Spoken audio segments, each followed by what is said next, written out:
Welcome back to another enriching episode of Castpotro. I'm your host, Alton Kirby, and alongside me, as always, is the co host, Ibrahim Shanto. Today, we're diving into a topic that many of us struggle with. It's called overcoming procrastination. That's right, son. Procrastination is something that affects almost everyone at some point in their lives. But fear not, because today we have two special guests joining us. Please welcome Minhas and Diana. Thank you for having me. I'm excited to be here, and I would like to share some insights and overcoming procrastination based on my research and experience. Yeah, likewise. For me, it's a pleasure to be a part of this important discussion. And I'd love to share my thoughts with all of the listeners. That's right. Procrastination can be a real productivity killer, but it's also a habit that can be overcome with the right strategies. Diana, could you share some effective techniques for overcoming procrastination with our listeners? Yeah, of course, Hassan. One technique that I often recommend, it's called 5 second rule. By the way, if I'm not mistaken, there is a book called 5 second rule by Mel Robbins, which I also highly recommend. Yeah, and the idea of this rule is really simple. So, whenever you find yourself hesitating or maybe procrastinating on a task, then count down from 5 and take an immediate action. From my point of view, it's a powerful way to overcome the inertia that often keeps us from getting started. Furthermore, the beauty of 5 minutes rule is that it lowers the barrier to entry for starting tasks. I think it helps break the cycle of procrastination by making tasks seem more manageable and, yeah, less daunting. Plus, even if you only work on task for 5 minutes, you'll have made some progress, which can be incredibly motivating. This technique is particularly effective for tasks that maybe you've been avoiding due to perceived difficulty or maybe lack of motivation. And by committing to just 5 minutes, you can overcome procrastination and build momentum toward completing the task. That's fantastic tip, Diana. And I couldn't agree more about the importance of May Robbins' book. Minhas, can you share your thoughts on overcoming procrastination? Surely, procrastination not only affects our productivity and performance, but I think it also takes a toll on our mental health and well being because constantly putting off tasks like I have to do this, I have to do that, can really increase the stress and anxiety, and it can even create even feelings of guilt and self doubt. I think to address this feeling, this procrastination, it's essential to cultivate self awareness and identify the underlying reasons. Like, why am I not doing what I'm supposed to do? Under identifying the underlying reasons behind our procrastination habits. Wow, Minhas makes an excellent point actually, and I totally agree with him.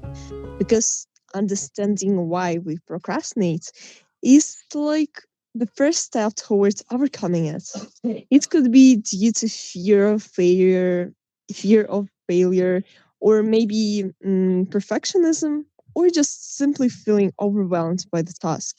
And by addressing these underlying issues and adopting strategies like time blocking, breaking tasks into smaller, manageable chunks, and yeah, setting realistic deadlines, we can gradually overcome procrastination and boost our productivity. And by the way, I've just remembered one exercise that totally changed my life. And yeah, it's so simple to do it actually. So you need to take a list of paper and divide it into 8 blocks that are called health, finances, career, friends and environment, family, individual growth, hobby, and spirituality. Oh, well, your task is to put points out of 10, how much each of those 8 blocks you have. For example, if you're sporty, you do a lot of sports, then put 10 out of 10. And then just try to work on the lowest parts of your life. Work on the lowest blocks, I mean. It really helps to understand the reasons why you're burnout. And with life hacks mentioned before, you can work on procrastination.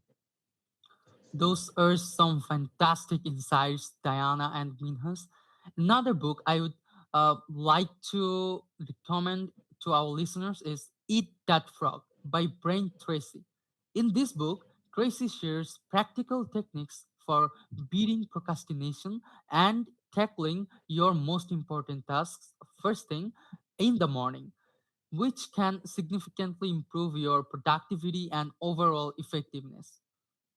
I totally agree with you, Shanto. I think Eat That Frog is a game changing book that revolutionizes the way you approach productivity and time management. Because the book that Brian Tracy wrote, in this book, he offers the practical and actionable advice on how to tackle your most challenging tasks head on by using the metaphor of eating a frog.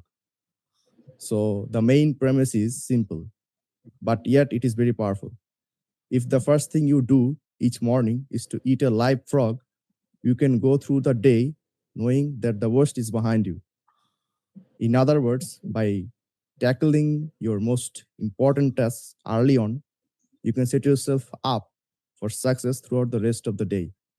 And I think Tracy provides readers with a comprehensive framework for prioritizing tasks, managing time, and overcoming procrastination. He emphasizes the importance of focusing on high values, high value activities like that align with our goals and leverages our peak productivity so that we can maximize our impact, maximize our daily hours. Yeah, and ultimately, we can say that overcoming procrastination is a really hard journey that requires patience, self awareness, and consistent effort. By implementing the strategies discussed in the podcast, listeners can take meaningful steps towards overcoming procrastination and achieving their goals. By the way, I like, yeah, do not really forget about the small breaks and their importance in your work. It's so important to take at least a 5 minutes break between the study or work session. From my point of view, the Pomodoro technique is one of the most popular techniques. So it says that after every 20 minutes of hard work, take a 5 minute break. Then, after 4 of those sessions, take a big break of 30 minutes. Well, you can adapt the timing depending on your task, depending on its difficulty or other stuff. Yes, those breaks are incredibly important because the reason is really simple. When you work for too long periods of time, it leads to burnout. That is the main reason of procrastinating because you merely don't want to do the task because you want to avoid this terrible state actually. Remember, overcoming procrastination is within your reach, and with the right mindset and strategies, you can unlock your full potential and accomplish much great things, I think. Yeah, thank you for sharing that, Minhas. I think Eat That Frog is indeed a classic in the realm of productivity literature. As we wrap up today's episode, I'd like to thank you, our guests, Minhas and Diana, for for their valuable contribution to their discussion on overcoming procrastination. Yeah, And remember, folks, overcoming procrastination is a journey, but with that right mindset and strategies, it's a journey that can lead to greater success and fulfillment in both your personal and professional lives. yeah, absolutely, Ibrahim. And if you're looking for more tips and inspiration on overcoming procrastination, be sure to check out the books we have mentioned today. This is the 5 second rule by Mel Robbins, and Eat That Frog by Brain Tracy. And thank you to all our listeners for tuning in. Remember, if you enjoyed this episode, be sure to subscribe, leave a review, and share it with your friends. Until next time, stay strong and beat your procrastination. Thank you very much.